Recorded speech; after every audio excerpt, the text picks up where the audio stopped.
अस्सलाम वालेकुम नाज़रीन, उम्मीद करता हूँ कि हमारे तमाम दोस्त अहबाब खैरियत व आफियत से होंगे।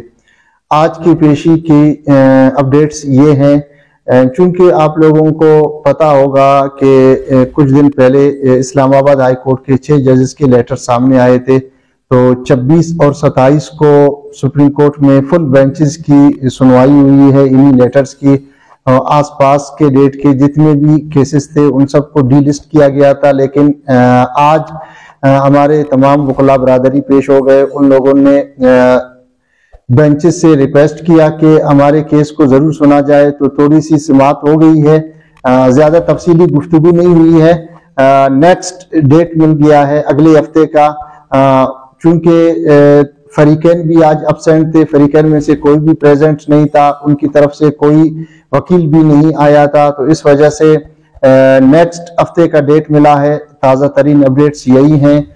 इंशाल्लाह अगले हफ्ते में जरूर इंशाल्लाह कोई पेशरफ्त होगी हमारे केस की, चूंकि फरीकैन बार बार अब्सेंट हो रहे हैं, आ नहीं रहे हैं और उनके वकील भी पेश नहीं हो रहे हैं। तो इंशाल्लाह उम्मीद यही है कि केस हमारी तरफ ज्यादा मजबूत है। तो इंशाल्लाह अगले हफ्ते जो भी समाअत होगी उसमें इंशाल्लाह एक बेहतरीन पेशरफ्त होगी। शुक्रिया वस्सलाम।